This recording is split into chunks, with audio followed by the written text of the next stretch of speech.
Hello everyone and welcome back to another video. Today we're going to be going over L'Hopital's rule, named after a guy named L'Hopital, who'd have guessed, and it has to do with solving limits where you can't just rewrite it into a more nice expression if it's undefined. So here's how this rule is used. So here's what his rule actually is. L'Hopital's rule states that given a limit as x approaches some constant a of f of x over g of x, so just two functions, doesn't matter what they could be, f of x could be 1, could be anything.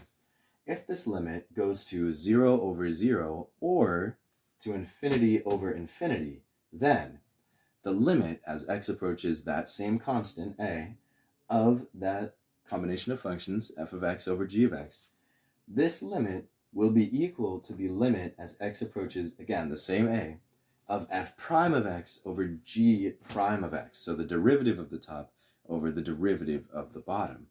Now, why is this true and how does it help us? Those are the two big questions.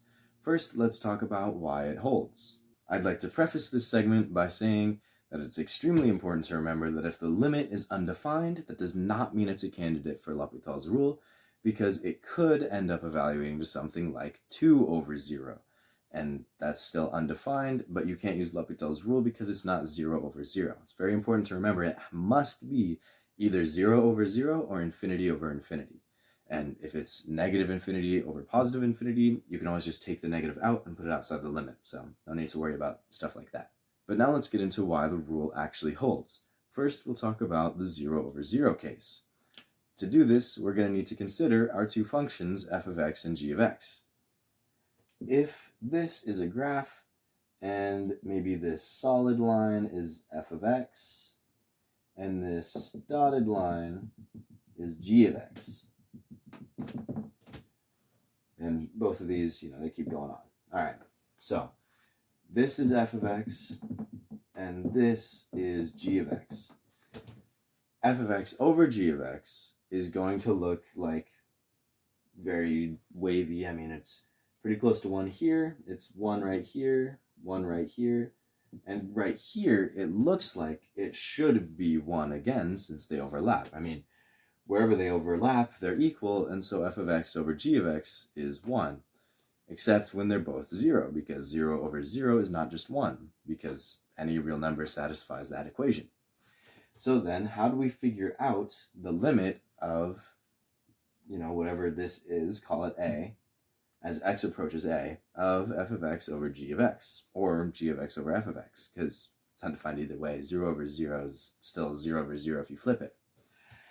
So the idea here is that we use the derivatives of each function instead of their actual values. If you consider what a derivative actually represents, it's the tangent line at a point, which means that if you take the limit of the derivative as it gets really close to this point, it will give you the rate of change around that point.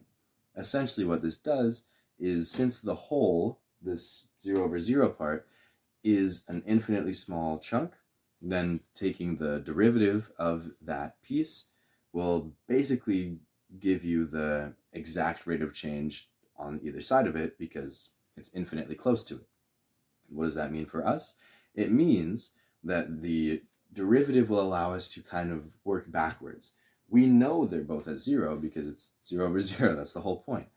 But the derivative tells us how much it actually differs from each other right next to the whole. And by right next, I mean not even 0.0001. It's an infinite amount of zeros and then a 1. But how can there be a 1 at the end? That's the whole idea of a limit. It's infinitely close.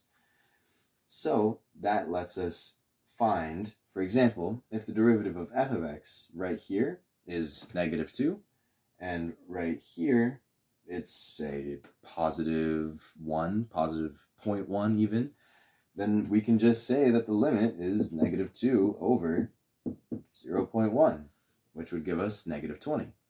That's the idea for a 0 over 0 case. Now, for an infinity over infinity case, it's pretty much the exact same thing. It's not very different. So let's examine a new graph. In this one, we'll again have two functions, f of x and g of x. F of x will look like this.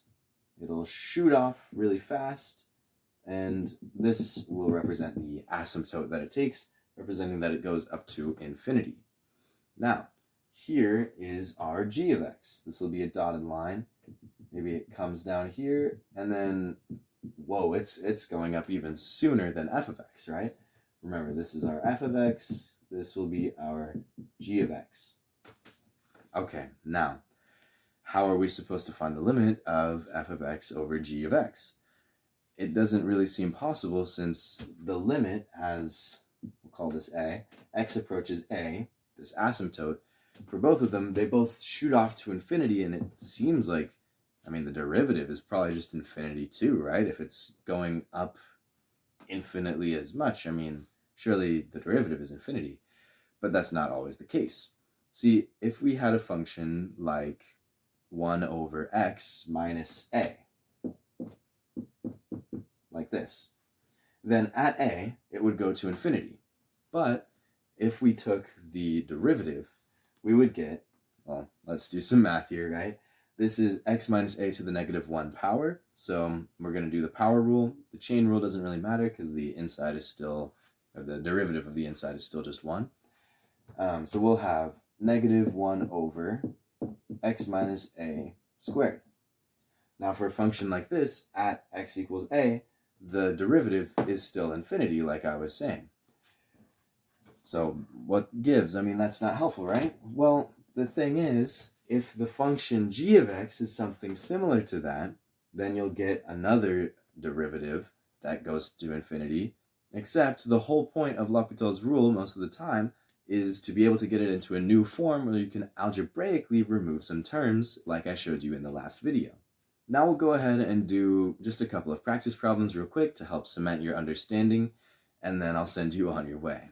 For the first question, we'll do the limit as x approaches infinity of the natural log of x over x. Okay, so what are we thinking? Well, if we plug in infinity, we'll get the natural log of infinity, which still tends towards infinity, over, I mean, this is just straight up infinity. Okay, so we have an infinity over infinity case. Time to use L'Hopital's rule. So, this, by L'Hopital's, will become the limit as x goes to infinity. The derivative of the natural log of x is 1 over x, over the derivative of x is 1. So all of this is just 1 over x. Now this is something we can solve. As x gets bigger and bigger, this end result will approach 0. So this limit, as x approaches infinity, of ln x over x goes to 0. And this is a common trend, actually. If you see something like ln x, or maybe the square root of x over x, it's a smaller growing function over a greater growing function, and so the limit as they go to infinity will tend to be 0. If it were switched, x over ln x, the faster growing function is on the top, and so the limit will tend to infinity.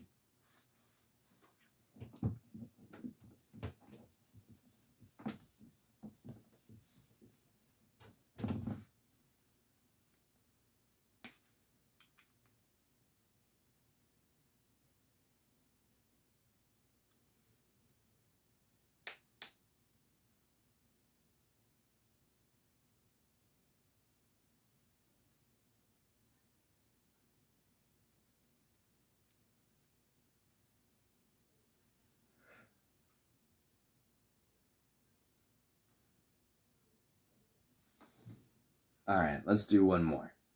Say we have the limit as x approaches 3 of, we're going to have 3x minus 9 over the natural log of 4 minus x. Okay, what will this get us? Plugging in x equals 3 into here, 3 times 3 is 9, minus 9 is 0. 0 on the top.